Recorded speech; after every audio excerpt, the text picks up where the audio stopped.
हम बात करेंगे आज एंजाइटी और डिप्रेशन के ऊपर।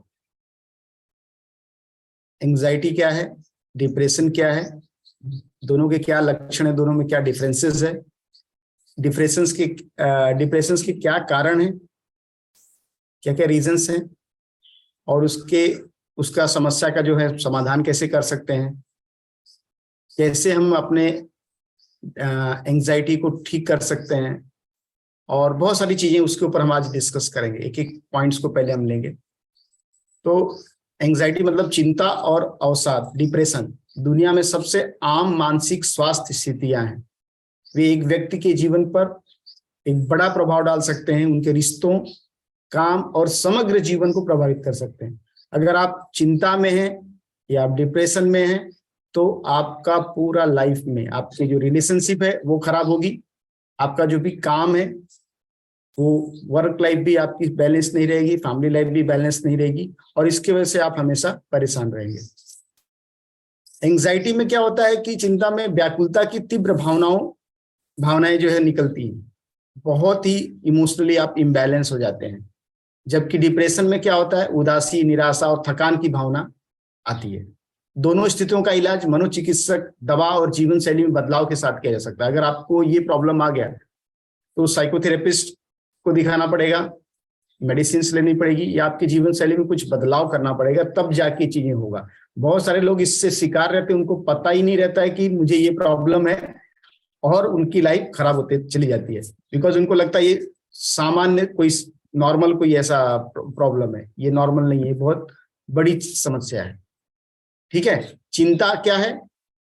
जो चिंता है वो तनाव की एक सामान्य प्रतिक्रिया है। जब आपको टेंशन आता है, उसका जो उसके ऊपर आप रिएक्शंस देते हैं, वही एक चिंता का लक्षण है।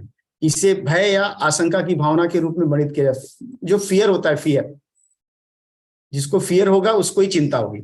यह शारीरिक लक्षणों के रूप में प्रकट हो सकता है, जैसे कि दिल का तेज धड़कना, पसीना आना, कांपना या सांस लेने में कठिनाई होना। यह अत्यधिक चिंता, रेसिंग विचार, बेचैनी और ध्यान केंद्रित करने में कठिनाई जैसे मानसिक लक्षणों के रूप में भी प्रकट होते हैं। जो लोग बहुत सारे कंसंट्रेशन नहीं कर पाते हैं, बेचैनी रहती है, बहुत सारी चीजें है, आपको समझ में आएगा कि आपको चिंता हो रही है। एंजाइटी मतलब यहां से चालू होती है। ठीक है। इसमें सबसे इंपॉर्टेंट क्या है कि फियर होता है रिलेशनशिप के बारे में, कि मेरा फ्यूचर सिक्योर नहीं है, मेरा हस्बैंड सही नहीं है, मेरी वाइफ सही नहीं है, आगे चल के मुझे ये प्रॉब्लम हो सकता है। ये फियर आता है। बहुत सारे लोगों को इसकी ये समस्या का सामना करना पड़ता है अपनी लाइफ में। और डिप्रेशन क्या है? डिप्रेशन जो है एक असामान्य मानसिक स्थिति है, ये मेंटल कंडीशन है जो आपकी उदासी, निराशा और थकान की लगातार भावनाओं से बनती है।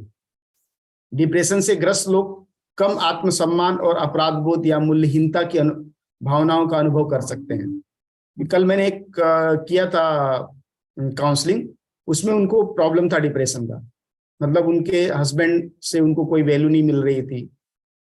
ठीक है। बहुत सारी जो ये भी मैं बता रहा हूँ, ये सब चीजें उनके अंदर दिखाई दे रही थी।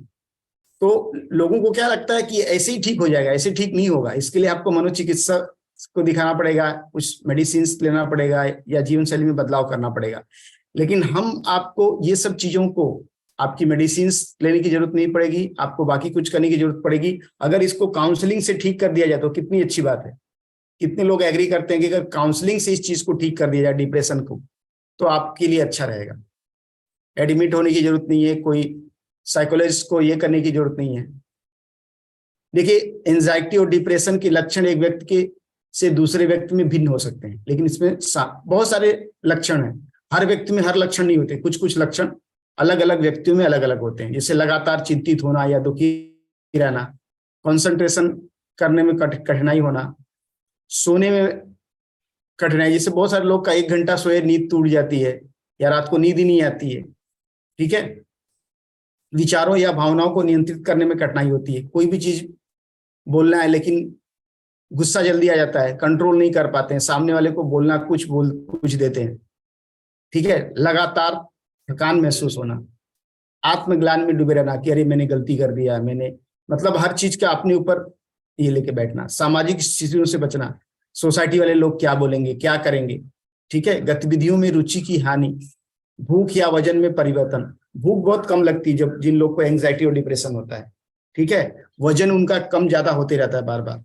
बहुत बार जो उनको आत्महत्या का विचार आता है कि मैं आत्महत्या कर लूं।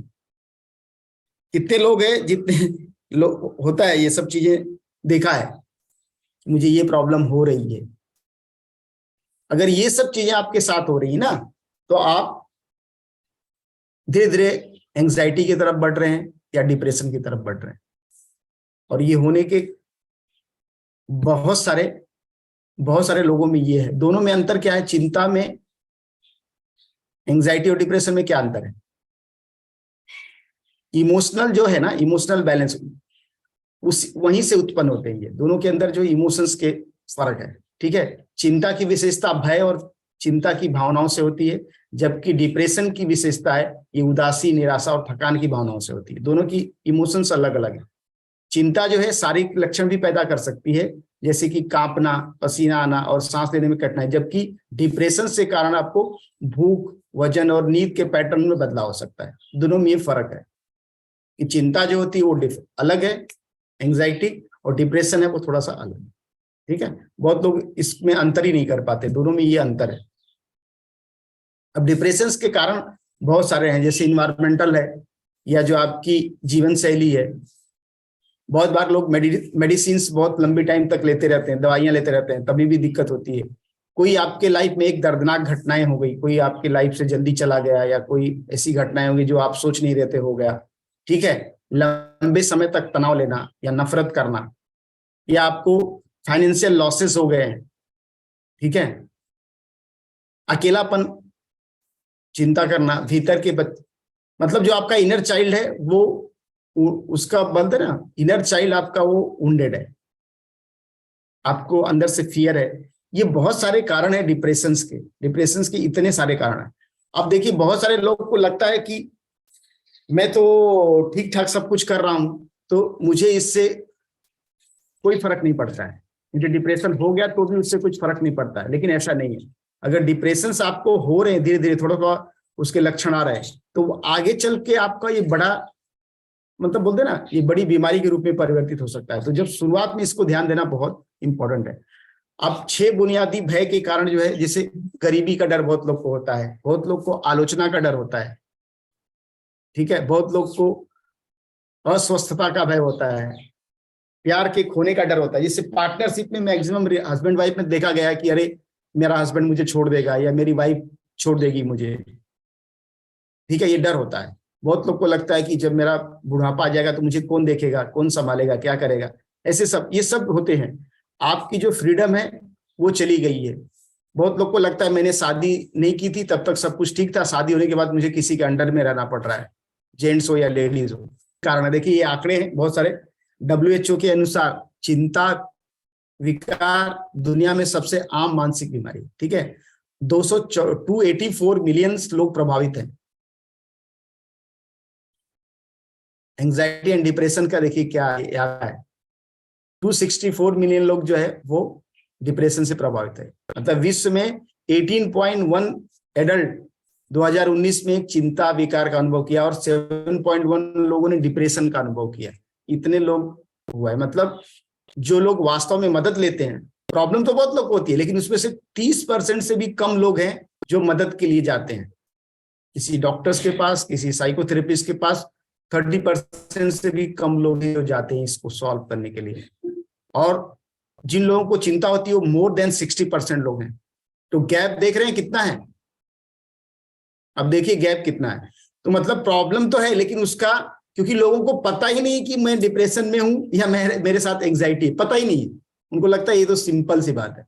और इसलिए अगर ये दोनों चीजें हो रही हैं तो आपके हस्बैंड वाइफ के रिलेशनशिप खराब होना स्वाभाविक है। 100% पॉसिबिलिटी है कि आपका रिश्ता अपने पार्टनर के साथ ठीक नहीं होगा, बिकॉज आप एंग्जाइटी और डिप्रेशन की तरफ धीरे धीरे बढ़ रहे हैं। दोनों में से एक पार्टनर के साथ होता है, कभी कभी दोनों पार्टनर के साथ होता है तो और स्थिति खराब होती है। अगर दोनों पार्टनर के साथ है तो बहुत ज्यादा तकलीफ होगी, लेकिन अगर एक पार्टनर के साथ है तो दूसरा उसको अंडरस्टैंड करता है, फिर उसको ठीक किया जा सकता है,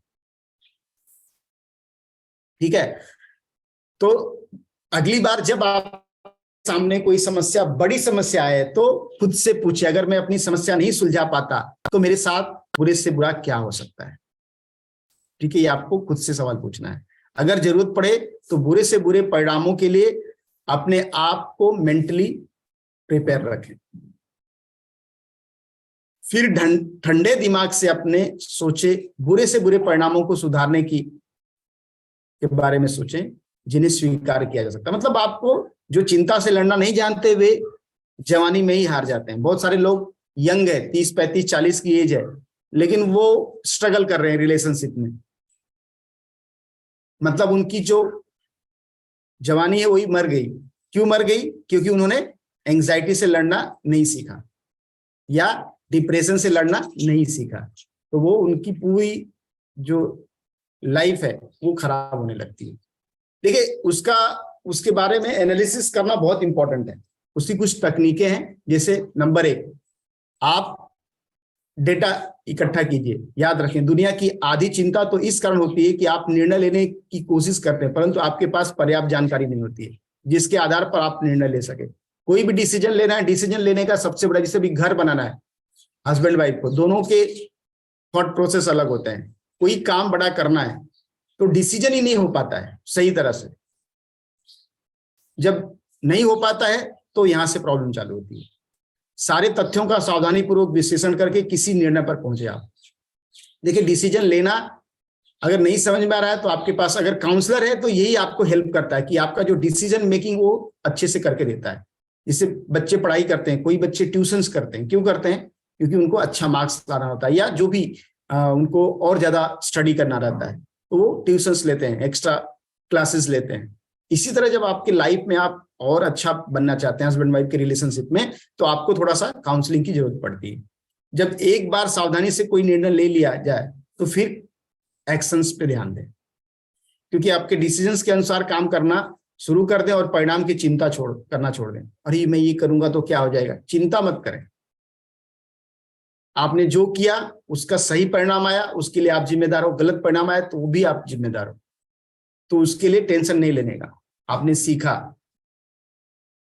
क्या करने का क्या नहीं, तो इसका विश्लेषण करने का और भी तकनीक है। जब आप या आपका पार्टनर किसी समस्या के बारे में चिंता करने के मूड में हो तो नीचे लिखे सवालों और उनके जवाब को लिख लें।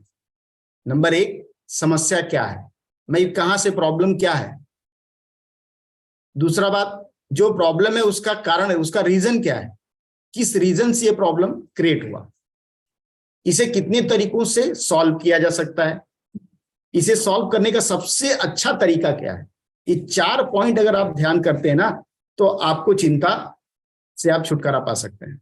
ये 4 चीजें बहुत इंपॉर्टेंट है कि समस्या क्या है, समस्या का कारण क्या है, इसे कितने तरीकों से हल किया जा सकता है, इसे हल करने का सबसे बेस्ट जो है वो तरीका क्या है।